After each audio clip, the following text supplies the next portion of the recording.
Hello and welcome to the Slingshot Channel. No slingshots today. We're making a little trip to the Lingekopf, which is one of the big battlefields of the early First World War. And it is here where the Germans tried to protect a ridge between three hilltops, and the French hunters storming against it for a long time.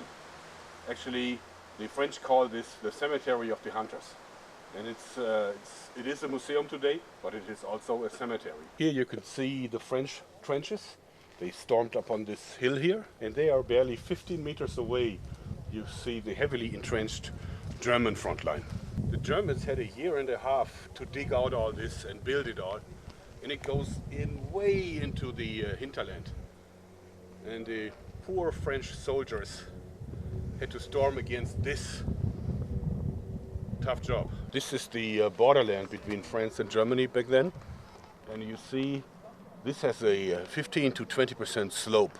Can you imagine running against this fortress where lots of soldiers firing at you and cannons are opening fire at you as well? Here is a French soldier armed with the M1886 label rifle, firing the smokeless 8mm label ammo, which was really good because the smokeless powder propelled the bullet far faster than black powdered ammo before that. It could hold 10 shots, 8 of them in a tubular magazine. You can see here one is still in. It was even converted into a flare gun later on. I know this gun really well because when I was a kid we were on vacation and they excavated a few of them from an ancient battlefield. And we smuggled some home and I restored them and finally got one to shoot. It was very dangerous but also fun. This is one of the protective plates. This is fitting just for the rifle, but you see it didn't protect the soldier well enough. That must have been a 50 caliber heavy machine gun. This guy had more luck. See, this only dented the steel. It didn't go through. One of these heavy plates, as you see, something went through, but you could open this from the inside and put your rifle barrel through here and then shut it again. Here you can see two German soldiers. One of them is armed with the Gewehr 88 rifle. It held 5 rounds in the magazine, smokeless powder as well. It had a peculiar feature. See this tube that protects the barrel? In reality it caused lots of problems, and therefore it was replaced with the Gewehr 98, a far more modern design that was kept into service until World War II. So this is the French trench line and this is the German one. As you see, this stretches out far into the hinterland for supplies and all kinds of things. And we are here now. When they restored this place here, they found a lot of dead soldiers that were still buried in the earth. And everywhere they found a German soldier, they put in a black cross, and the white crosses are for the French soldiers. As you can imagine, the attackers had a far tougher job, so many of them died. 10,000 altogether in basically 3 months. So this is the first German trench line, and as you see, it's really well made. Even after 100 years, it's basically intact. You could defend this place today. But the French part is really poor, and that is not because the French are bad builders. It's because they had to do this in a rush and under fire, while the Germans had a year and a half to do it in peacetime. So Bavarian pioneers here, French hunters storming up from here. This is the distance, spitting distance really. What you can also see is all the barbed wire. Barbed wire is a terrible thing for attackers, because if you crawl up that hill and have to storm this here, you have to go through all this shit, and see, even after 100 years, it's still pretty much intact. Even direct hits from artillery cannot really destroy it. It will only spread it. This is actually 100 years old barbed wire, and see how deeply it was, kind of integrated into the bark and wood of the tree that was no doubt standing here 100 years ago in a much smaller version. This barbed wire is 100 years old, but see, you can still play it like a violin. Amazing. So this is one of the watching towers, and it's made from steel, and the steel is probably 2 inches thick. That's a heavy beast. Wow, it's a little tight.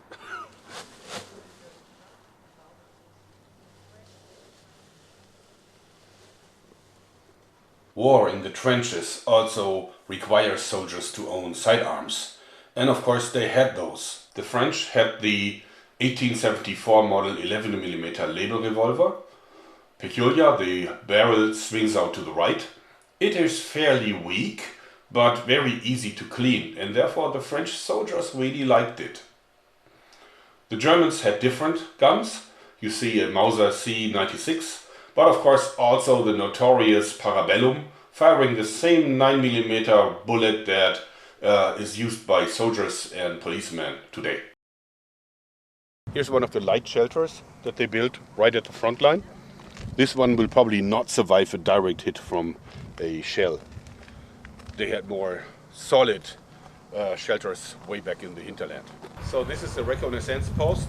As you see, it's very massively built, totally strong, and I think it did survive an enormous amount of hits.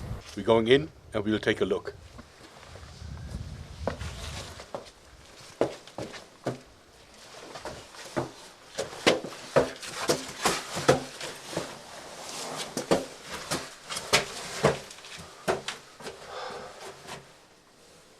The door is quite narrow, but inside here it's actually spacious.